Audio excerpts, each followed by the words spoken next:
ನಿಜವಾದ ಅಪರಾಧಿ ಸ್ವಲ್ಪ ದಿನದಲ್ಲೇ ನಿಮ್ಗೆ ಯಾರು ಅಂತ ಗೊತ್ತಾಗುತ್ತೆ. ಏನು ಮಾಡ್ತೀರಿ? ಸುಳ್ಳು ಹಬ್ಬುವಷ್ಟು ಫಾಸ್ಟಾಗಿ ನಿಜ ಹಬ್ಬಲ್ಲ.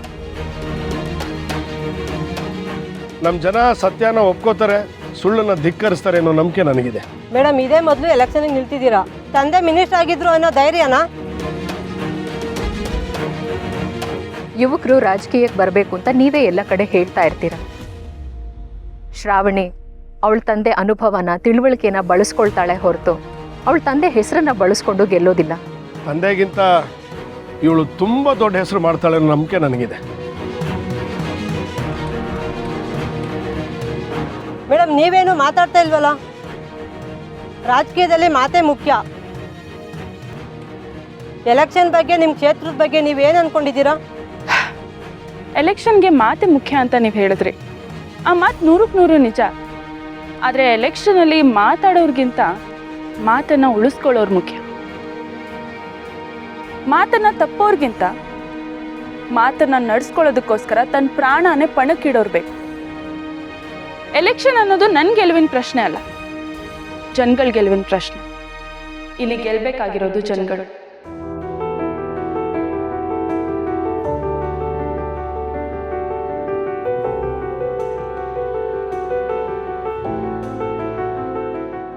ಮೇಡಮ್, ರಾಜಕೀಯದಲ್ಲಿ ನಿಮಗೆ ಅನುಭವನೇ ಇಲ್ಲ. ಇಲ್ಲಿ ತಂತ್ರ ಕುತಂತ್ರಗಳೆಲ್ಲ ನಡೆಯುತ್ತೆ. ಇದೆಲ್ಲ ಮೀರಿ ಗೆಲ್ಬಹುದು ಅಂತ ನೀವು ಅನ್ಕೋತೀರಾ? ನನಗೆ ಅನುಭವ ಇಲ್ಲ ನಿಜ, ಆದರೆ ತಿಳ್ಕೊಳ್ಳೋ ಹಸಿವಿದೆ. ನನಗೆ ರಾಜಕೀಯದಲ್ಲಿ ಕುತಂತ್ರ ಮಾಡೋದಕ್ಕೆ ಗೊತ್ತಿಲ್ಲ ನಿಜ, ಆದರೆ ಸ್ವತಂತ್ರವಾಗಿ ನಿರ್ಧಾರ ತಗೊಳ್ಳೋ ಅಷ್ಟು ವಿವೇಕ ಇದೆ. ನನ್ನ ರಾಜಕೀಯದ ಬದುಕು ಇವತ್ತಿಂದ ಶುರು ಆಗ್ತಿದೆ ಅನ್ನೋದಕ್ಕಿಂತ ನನ್ನ ಕ್ಷೇತ್ರದ ಬಗ್ಗೆ, ನನ್ನ ಜನಗಳ ಬಗ್ಗೆ ಕನಸಿನ ಕಿಚ್ಚು ನನ್ನ ಮನಸ್ಸಲ್ಲಿ ಇದೆ ಅನ್ನೋದು ನಿಜ.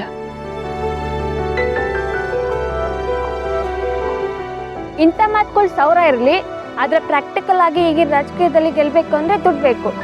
ಅದು ನಿಮ್ಮ ಅಭಿಪ್ರಾಯ ಅಷ್ಟೇ. ಏನೇ ಆದರೂ ಪ್ರಚಾರ, ಕ್ಯಾಂಪೇನು ಅಂತ ದುಡ್ಡು ಬೇಕಲ್ವಾ? ಎಲ್ಲ ಕಳ್ಕೊಂಡು ಕೂತಿರೋ ನಿಮ್ಗೆ ಫಂಡ್ ಮಾಡೋರು ಯಾರು? ಅದಕ್ಕೆ ಅಂತ ಒಬ್ಬ ದೊಡ್ಡ ವ್ಯಕ್ತಿ ಇದ್ದಾರೆ. ರಾಜಕೀಯನ ತುಂಬ ಚೆನ್ನಾಗಿ ತಿಳ್ಕೊಂಡಿದ್ದಾರೆ, ಜನರ ಪ್ರೀತಿನೂ ಗಳಿಸಿದ್ದಾರೆ. ಅವರು ನಮ್ಮ ಶ್ರಾವಣಿ ಹಿಂದೆ ಇರ್ತಾರೆ. ಅಲ್ಲಿ ನೋಡಿ.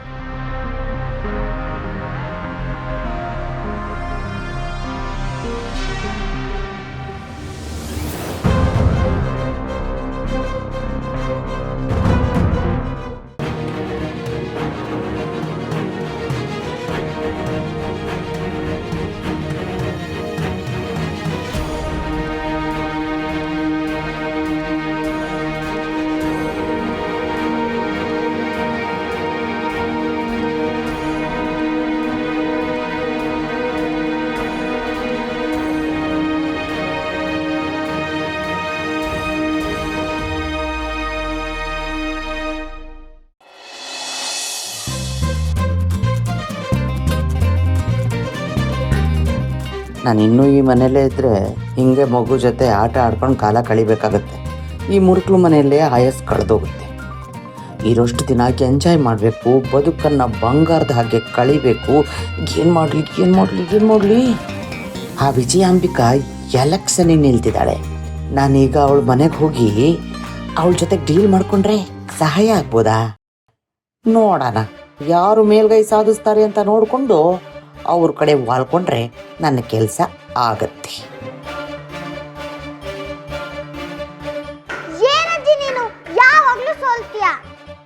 ಆಹಾ, ನನ್ನ ಮೊಮ್ಮಗಳ ಮಾತು 100% ನಿಜ. ನಾನು ಯಾರ ಕಡೆ ಸೇರಿಕೊಂಡ್ರು ಅವರು ದಬಾಕೊಂಡು ಹಳ್ಳ ಹಿಡಿತಾರೆ. ಅಪ್ಪಿತಪ್ಪಿ ನಾನೇನಾದರೂ ವಿಜಯ ಕಡೆ ಹೋಗಿ ಅವಳು ಸೋತುಬಿಟ್ರೆ ಆಮೇಲೆ ಅಲ್ಲೂ ನಾನು ಮಣ್ಣು ತಿನ್ನಬೇಕಾಗತ್ತೆ. ಏನು ಮಾಡಲಿಪ್ಪ? ಐಶು ಪುಟ, ನಡಿ ಹೊತ್ತಾಯ್ತು, ಊಟ ಮಾಡಿಸ್ತೀನಿ. ಇರು ಒಂದು ನಿಮಿಷ.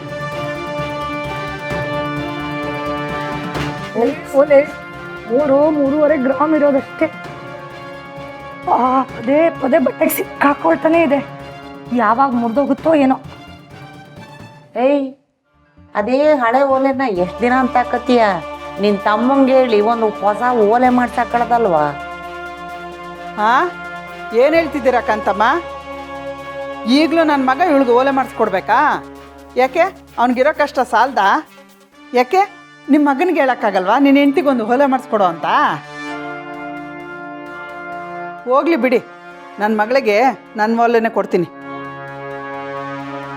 ತನು, ನನ್ನ ಹತ್ರ 10 ಗ್ರಾಮ್ದು ಹಳೇ ಓಲೆ ಇದೆ. ನಿನಗಿಷ್ಟ ಆದರೆ ಅದನ್ನೇ ಹಾಕೋ, ಇಲ್ಲ ಅಂದರೆ ಮುರಿಸ್ಬಿಟ್ಟು ನಿನಗಿಷ್ಟ ಬಂದಂಗೆ ಮಾಡಿಸ್ಕೊಮ್ಮ. ಸರಿ ಕಣಮ್ಮ, ನಂಗೆ ದಿನ ಹಾಕೊಳಕ್ಕೆ ಒಂದು ಓಲೆ ಬೇಕಿತ್ತು. ನೀನು ಕೊಡೋಕೆ ಸರಿಯಾಗಿದ್ದರೆ ಅದನ್ನೇ ಹಾಕೋತೀನಿ, ಇಲ್ಲಾಂದರೆ ಮುರಿಸಿ ಬೇರೆದು ಮಾಡಿಸ್ಕೊತೀನಿ. ನೋಡಿದ್ರ ಅತ್ತೆ? ನೋಡ್ತಾ ಇದ್ದೀನಿ. ನಿಮ್ಮ ಮಗ ಈ ಕೆಲಸ ಮಾಡಬೇಕಿತ್ತು. ಚಿನ್ನದಂತ ತವ್ರ ಮನೆ ಸಿಕ್ಕಿರೋದಕ್ಕೆ ಚಿನ್ನನೂ ಸಿಗ್ತಾ ಇದೆ. ಅಲ್ಲ ಕಣಮ್ಮ, ಇಷ್ಟೆಲ್ಲ ಖರ್ಚು ಮಾಡಿ ಮದುವೆ ಮಾಡಿಕೊಟ್ಟು ಇಷ್ಟು ವರ್ಷ ಆದಮೇಲೂ ಈ ಮಗಳಿಗೆ ನೀನು ಇದೆಲ್ಲ ಮಾಡಬೇಕೇನಮ್ಮ? ಯಾಕೆ ನಾನು ಈ ಥರ ಮಾತಾಡ್ತಿದ್ಯಾ? ಮದುವೆ ಮಾಡಿಕೊಟ್ಟಿದ್ದ ಮಾತ್ರಕ್ಕೆ ನೀನು ಬೇರೆಯವಳಾಗ್ಬಿಡ್ತೀಯಾ? ಇಲ್ಲ ಅಮ್ಮ, ಈಗಲೂ ಈ ಮನೆಗೆ ನೀನು ಮೊದಲನೇ ಮಗಳೇ, ಅರ್ಥ ಆಯ್ತಾ? ನನಗೆ ನನ್ನ ತವರು ಮನೆಯಿಂದ ಆ ಓಲೆನ ಉಡುಗೊರೆ ಹಾಕಿ ಕೊಟ್ಟಿದ್ರು. ಇವಾಗ ನಾನು ನಿನಗೆ ಉಡುಗೊರೆ ಹಾಕಿ ಕೊಡ್ತಾ ಇದ್ದೀನಿ ಅಂತ ಅನ್ಕೋ, ಆಯ್ತಾ? ಬಾ, ಪಾಪ ಊಟ ಮಾಡಿಸುವಂತೆ ಲೇಟ್ ಆಗುತ್ತೆ, ಬಮ್ಮ. ಆಹಾ, ತವ್ರ ಮನೆ ಬೆನಿಫಿಟ್ಟು ಬೇಕಾದಷ್ಟಿದೆ. ಸಿಕ್ಕದಾಗ ಬಾಚ್ಕೋಬೇಕು.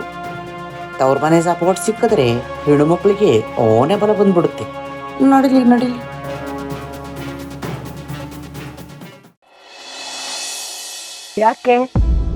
ಯಾಕೆಲ್ರು ಸುಮ್ಮನಾಗ್ಬಿಟ್ರಿ? ಕೇಳಿ ಪ್ರಶ್ನೆಗಳನ್ನ.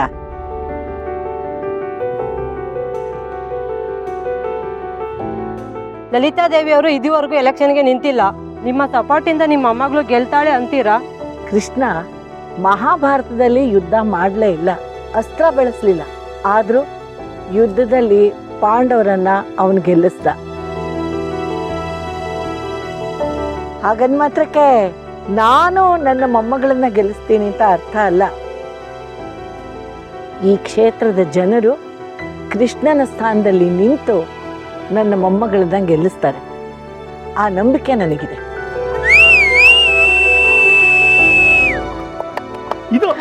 ಇದು ಮಾತು ಅಂದ್ರೆ. ಇವತ್ತು ಜೈಕಾರ ಹಾಕ್ಸ್ಕೊಳ್ಳೋ ಎಷ್ಟೋ ರಾಜಕೀಯ ನಾಯಕರು ನಮ್ಮ ಸಾಲಿಗ್ರಾಮದ ಮನೆ ಮುಂದೆ ಬಂದು ದೊಡ್ಡಮ್ಮರ ಮುಂದೆ ಕೈ ಕಟ್ಕೊಂಡು ನಿಂತ್ಕೊಳ್ಳೋರು. ಅದನ್ನೆಲ್ಲ ನೋಡ್ಕೊಂಡು ಬಂದವರು ಇವರು. ನಾನು ಗಂಗಾಧರ ಮೂರ್ತಿಗಳ ಹೆಂಡತಿ.